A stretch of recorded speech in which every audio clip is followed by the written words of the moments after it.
Hello everyone. My name is Pablo from Via Innovator Campus, and I welcome you all to another of our plant power interviews.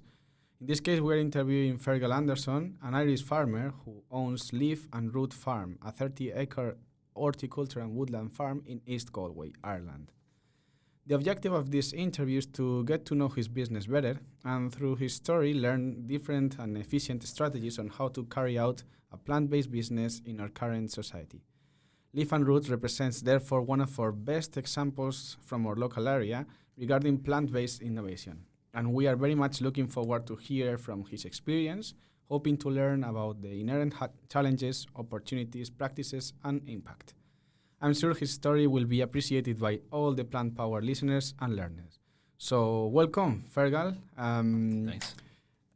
First of all, I know that I did a brief introduction. Sure. I'm not sure if I was accurate, but if you could please present yourself or describe your expertise, professional expertise focused on the plant-based professional field, what if you have done other professional activities before? Yeah, I suppose you could call me a self-taught horticulturalist. I mean, I didn't do any formal training. A lot of the stuff that we've learned it on site, and learning by doing in practice. At the same time, I suppose I've done a lot of research and study over the years as we've progressed in the farm. That's been kind of self-directed learning, and I think we're still learning. I mean, I'm certainly still learning new skills and learning to go deeper into what we already know about soil biology and agroecology. I suppose prior to the farm, I should say that I worked for a few years in Brussels in the European coordination Via Campesino, which is a farmers' organisation. It's a European farmer organisation, part of the Via Campesino, which is the international farmers' movement. And there was great exposure in that to, I suppose, alternative frameworks for thinking about food and agricultural production, to thinking about how, food systems are structured, why we eat the food we do, and also what kind of livelihoods we can create from the land. So all those experiences have kind of led me to Leaf and Root Farm, which we established in 2011. And like I said, we're on a constant journey of learning and innovation with that. I suppose primarily producing vegetables and a little bit of fruit for local markets, in particular restaurants. Mm-hmm.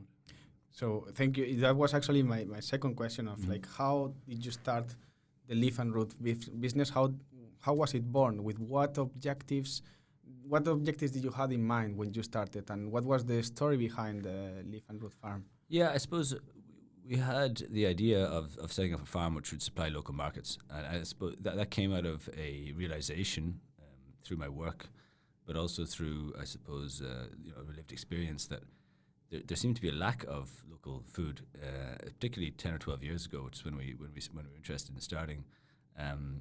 And we could see in different countries around Europe that people were making a livelihood from supplying these markets. And I suppose we said, look, well, Ireland, it seems to be wide open for this. We've got access to land because my parents had land in East Galway, and we were very passionate about it when we started off. Like I said, we didn't have formal training necessarily, didn't have a huge amount of experience, but we had a huge amount of enthusiasm and I suppose I'd say a belief that what we were doing was the right thing to do, that it was good for the land around us, that it was ultimately good for society as well to have food being produced in localities, and that people would be beginning to eat the food from the place that they lived. So, I guess that when you started, what you mentioned 10 years ago. And 2011 we moved back. So the first season we started growing was 2012. So that would be 12 years ago, yeah. So I just wanted to know, did you find any challenges when you started? You mentioned non-formal, training.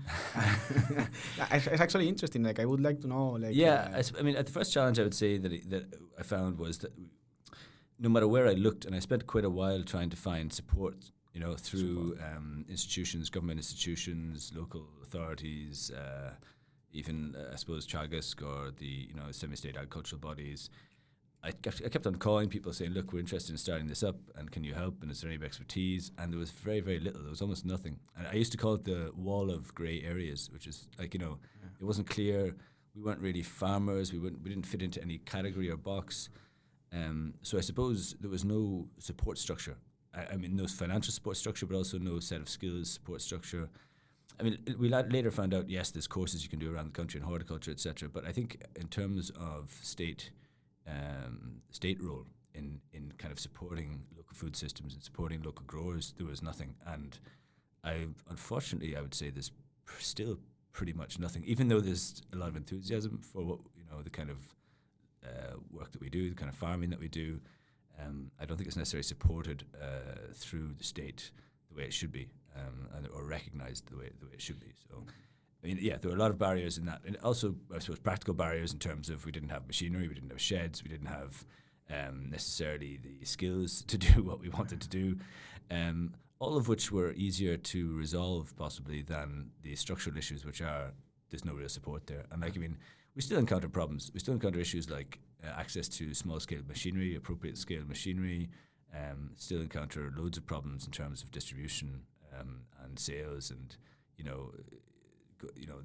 like I said, you have to kind of roll with the punches a little bit, because there's always issues in farming. There's always going to be something that doesn't work out, and you have to kind of adapt and be willing to change.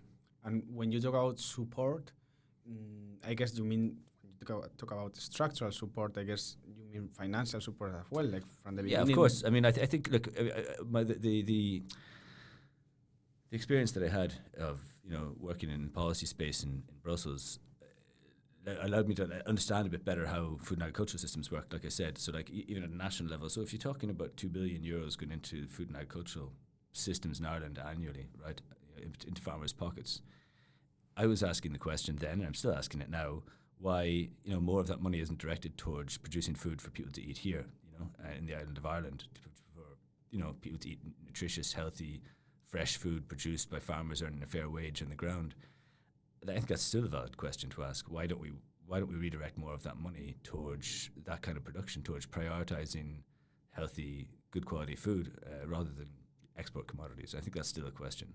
So I mean, we're campaigning, like, and I suppose that all those reflections also would have been things that I would have talked to other farmers about, and we ended up establishing a new farmers organisation in Ireland called Talamh Bio, specifically to work on those kind of issues and to begin to ask those questions. And we're talking a lot now about this idea of a local food policy framework, and that's something I think that we'll be pursuing. And I mean, we have the, I think, legitimacy to talk about it because we're practitioners. A lot of the people that are in the organisation have a direct experience of the barriers, like we do, and I think that gives us a chance to talk with a fair bit of legitimacy about the problems and solutions. And so we can say that you more or less you establish a network of support. Yeah, it's a network.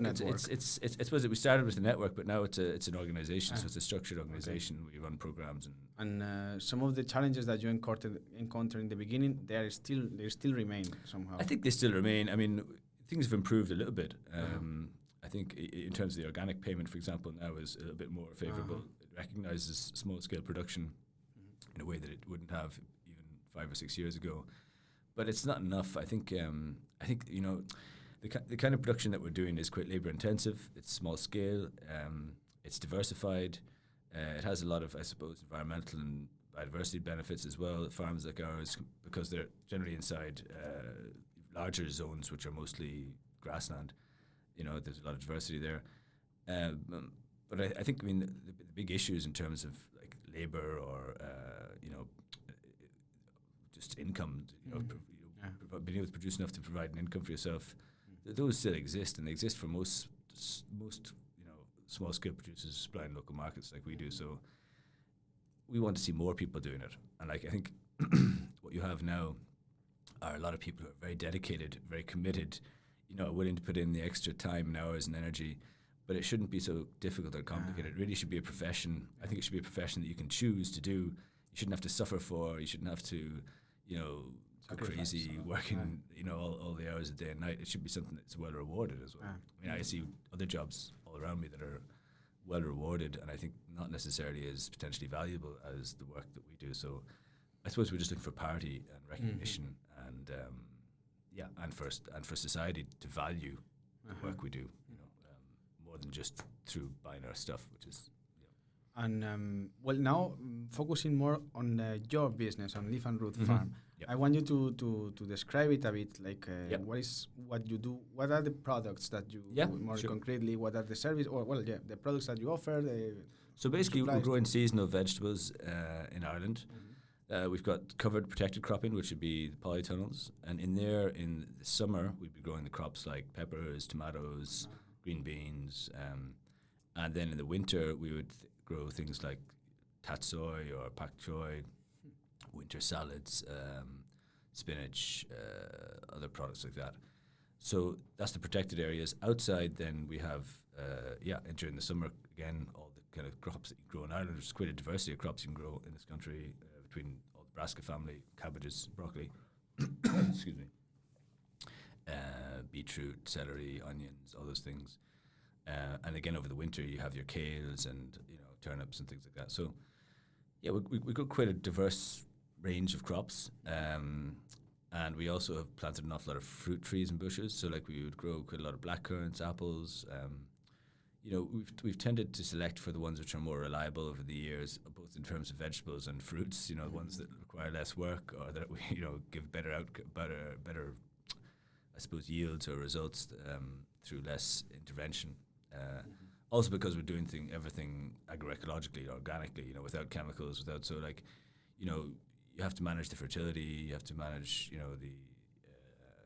in a slightly different way than if you're doing it through the conventional system. So, yeah, we look for resilience and vigor in most of the plants and fruits that we grow. Yeah, exactly. I wanted actually to talk. Like, you foster an organic product when you develop your products. They are supposed to be organic, or like at least the most natural way possible, right? When you grow them. Well, look, we're now certified organic. So I mean, when you're certified, you have to follow the organic. Exactly, it's quite strict. Yeah, the organic certification process, which is stringent, and I think it's worth saying that's a good system. I mean, that it's fair that you have people sometimes have their doubts about organic, but if you're in the organic system as a farmer, you won't have any doubts because you know that you have to jump through all the hoops. So if you're buying something in the shops that has an organic label, it's been produced to a pretty high standard, I would say.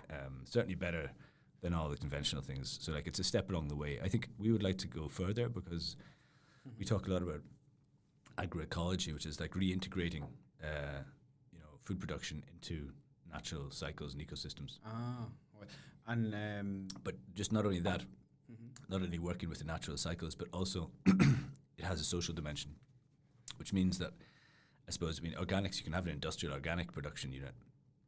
In agroecology, you wouldn't have that because you'd look at what's the social and cultural context of that place, and you try and integrate the production of food not just into the ecosystem but also into kind of, let's say, the society. So it becomes, nobody wants to live beside a industrial pig farm, be it organic or conventional, right? So we look for other solutions to provide food. So you excuse me. No, don't worry. So what would you say makes your product, let's call it different from others, or what's that thing that is unique from your products, or innovative, or in what way your product or the products that you develop can be I suppose, how is it innovative or different? I mean, I recently made a list of all the farms in County Galway that are providing food direct, beef, lamb, vegetables, and I think there's only about 25 farms on that list in County Galway. Wow. So if you're looking for a unique product, any of those farms are selling a relatively unique product compared to what is available in the conventional market. I mean, I would say it's also unique because it's coming from your locality, from the soil near where you live, and it's also fresh. It's been grown agroecologically, which means the plants as well that are grown in a kind of biological system or an agroecological system have a more biodiverse soil, right, that they're growing from, and they've been shown to have higher nutrient values than those grown in the conventional system. So it's probably also unique in that sense that it's could be good for you, whereas a lot of the stuff that you might buy in the supermarket might not be as nutritional, have as much nutritional value. Excuse me. No, don't worry. If you want to drink water, it's there to drink. I understand that speaking, definitely you need to drink. Don't worry. You're okay. And so we've talked about your product somehow, but what's the you talked about something interesting, which I wanted to, like the social impact that can have the agro horticulture. What's it called? What's Agroecology. agroecology? I think it's a quite an interesting concept. What are the benefits in terms of like social benefit? You talked about it a bit. Well, look, I mean, you take anywhere around us at the moment, you have lots of farming going on, okay? But you don't really have a lot of food in the system. You could say we live in a green desert, you know. Half the time you look around, there's beef and sheep, but you have no access to that. The farmers themselves very often don't even have access to the food that they're producing. So like that detachment of like the farmer from the land and the food production and the market, that's what agroecology is trying to bridge. It's trying to say, look, you know, we live in we're lucky to live in Ireland where there's a very kind of rich agricultural tradition, also very rich agricultural soils in many cases. We're just underutilizing them in terms of what we can provide for citizens in the island of Ireland. I think that's the key question. So like, I mean, you're here in Athenry or here in Loughrea. Ideally, the areas around those towns could be providing for the town, but they're not. They're providing for an invisible global market. And I think agroecology looks to try and bridge that gap and to try and find solutions. So I think that's interesting. So continuing with Leaf and Root Farm from your business, and I wanted to know what like are your current state of play in terms of what you produce, like where is your business somehow heading to, and also if you have any plans for the midterm or short term. What are your plans for short term, for midterm, future? Do you plan to maybe expand or include new techniques or some other innovation, machinery? What's happening on the farm at the moment? So we're reassessing our sales outlets because I said to you earlier, I think before we started here, that one of the restaurants that we supply is now closed. We might go back to doing community supported agriculture, which is something that we did briefly, which was basically people would sign up for a box or a bag of veg every week, but they sign up for the whole season. So that would run from, for example, June until December. You have to take the box. You basically pay us in advance, or you could pay monthly or whatever. That was a good system. We stopped doing it because it was a little bit more labor intensive, more packaging, more packing up bags and all those, delivering, all those things, a little bit more complicated. But I could be convinced to go back to that. I suppose as the years have gone by, there's more labor involved. I'm not getting any younger. I'm trying to look at trying to find people to help in the farm. Maybe we employ somebody. Maybe we work more with volunteers. Maybe we do some more educational things. We're also in the process of restoring an old mill, which is on our land, and I suppose that's somewhere that I've thought about using for educational purposes as well. Lots of possibilities. I mean, I think everyone I talk to says, "Oh, you should just put cabins in the forest and Airbnb them out." But we don't really want to go down that road. If we can avoid that, we will. But like, I don't know exactly what the future holds. But we're certainly going to continue to be producing food. And like, I'd say even over the last number of years, it's kind of gone up and down. Just in terms of our own capacity, but we've always had something on the go. But yeah, I think that's where we're at the moment. We might go back to the CSA and maybe try and diversify a little bit the income streams, so we're not so dependent on the veg. Because ultimately, like I said, unless there's some magical support comes in the next couple number of years, which maybe it will, it's hard to make a good living from it. Like, so you have to try and you have to balance all these things out. But there's a difference between, I suppose, the average industrial wage and a good livelihood. I mean, I think we live pretty well. I don't think we're poor, but like, I mean, it depends how you measure wealth, and all those are questions. They're all valid questions. I mean, so I think we'll find a balance, and I think what we're trying to do is find a balance all the time and not get stuck in one thing. And that's what the diversity is about as well, is to have diversify the income streams. Makes sense. The same way you diversify the production on the farm. So, thank you for that. And I wanted to, because we have to start like closing up, because we are running out of time a bit. So I wanted to ask you, like, as a final question, final remark, if you have any advice for those people, for example, especially young people that are willing to maybe start their own business in the plant-based sector. If, for example, they are trying to set up a farm similar to yours, for example, or they're trying to start a business based on these plant-based options, what would be, let's think about first on the local area, and maybe you that you had that international experience, you maybe can provide a more international approach, for example, for those people living abroad. What would be your advice, maybe from a technical point of view, maybe, or from a mindset? What is the correct mindset, the approach to have?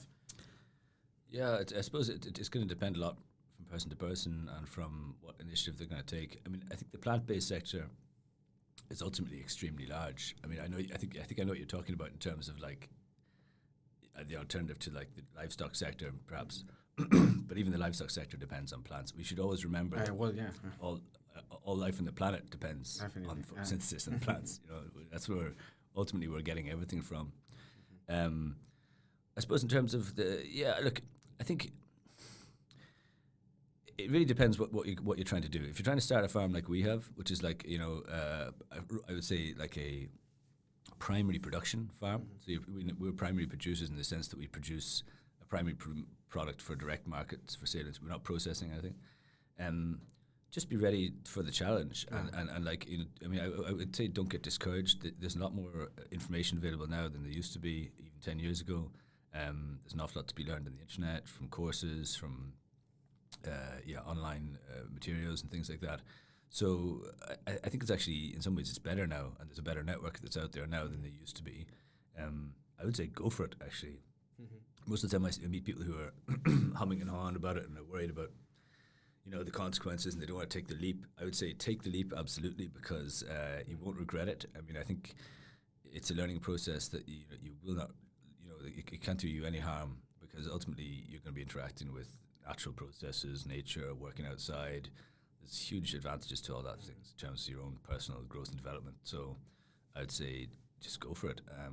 If you're looking at like processing and processes, all of those things depend on other factors. I mean, I think the plant-based industries now, I have some reservations about some of the things I see, but I mean, a lot of highly processed plant products, for example, I think, you know, I think the priority should be, you know, natural food as much as possible. And I think anything that's over-processed, we should try and avoid. So like, I would encourage primary production in particular, and, you know, people learning to cook. And, you know what I mean? I think that's like just one thing. And simplifying things massively. People overcomplicate everything. You know? So like, keep it simple and just go for it. That's what I would say. And I think that there's a connection between what you said and the factor of education. Because I remember you mentioned that one of the main challenges for you was access to training, for example, or access to. Well, training wasn't as big a problem as access to, like I said, institutional support. Well, apart from and like I said, I'll give you this example. I always tell this story. I've told it before. But back when I was in Brussels, I was trying to find more information about, like, you know, support for local markets and the kind of job. You know, I was going back to a blank slate, so like starting from scratch. And I rang someone. I think it must have been in the office here in Chagas, Canathanrai. Eventually, I got through to somebody and asked them, "Look, I'm interested in starting this farm. I want to grow vegetables, fruits for local markets. I've got, you know, polytunnels. I want to set up this it's stuff I'd seen in other places, and I was going, I want to replicate that in Ireland. I've got a good idea in my head of what." And the guy was like, "Yeah." He goes, "Do you know what the land there is very good for?" And I was like, "No, tell me." I said, "You know, tell me." Grass.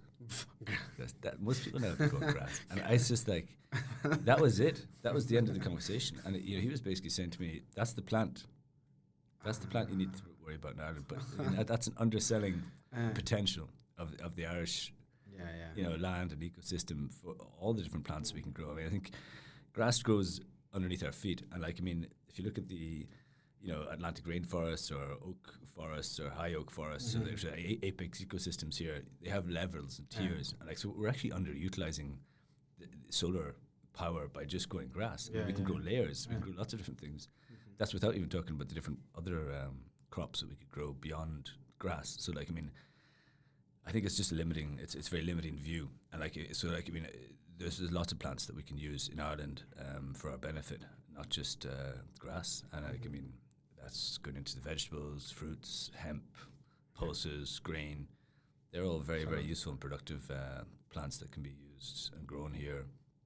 We just lack the institutional imagination to make that happen. So I guess some kind of imagination is also needed when you try to set up your business. Well, absolutely. So like if you're talking to somebody in Ireland about plant-based initiatives, doing something new, just you're gonna have to be brave and just kind of push through, because I mean, often you won't find an awful lot of institutional support. You won't find, people will think you're crazy possibly. I mean, we've had people tell us that when we started the farm, they were like, I thought you'd only last a year or two because, it seems so crazy. And what are they saying now?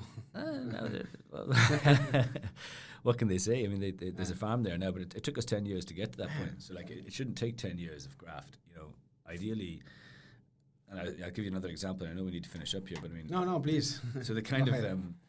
So I was, because through the European networks that we're part of in Talamh Bio, we've had a lot of chance to exchange with other farmers and young farmers also. And I met a group of young farmers in the Basque country. They were from Denmark, France, the Basque country, from different places around Europe. And they said to me, but when you started, did you not get the 40,000? I said, what 40,000? I said, yeah, so like, if you're a qualified young farmer in the Basque country, in France, in Denmark, and you have a new farm enterprise that you want to start up, you can access 40,000 euros of grant to start that new enterprise. Okay, 40,000 euros is a lot, and it would have paid for an awful lot of infrastructure and equipment and things in our farm that we had to slowly pay for by selling cabbage and beetroot and broccoli for 5, 6, 7 years. So like, when I meet farmers like that, I say they can jump from 0 to like 6, 7 years down the line. What could take us 6 years or 5 years to get to that point, they can get there much quicker, which allows you then to have the production. So like, that's the kind of thing that we need to see here. That's the kind of, when I'm talking about institutional support, that's the kind of thing I'm talking about. Like, and that's European money. The Irish government's actually actively just choosing not to implement that kind of. So I mean, those are the kind of things we talk about in Talamh Bio when we say, okay, we need to push these and we need to make these things happen, because if we do want to create like a new set of, I suppose, to have some sort of generational renewal also on farms, because farmers are aging in Ireland.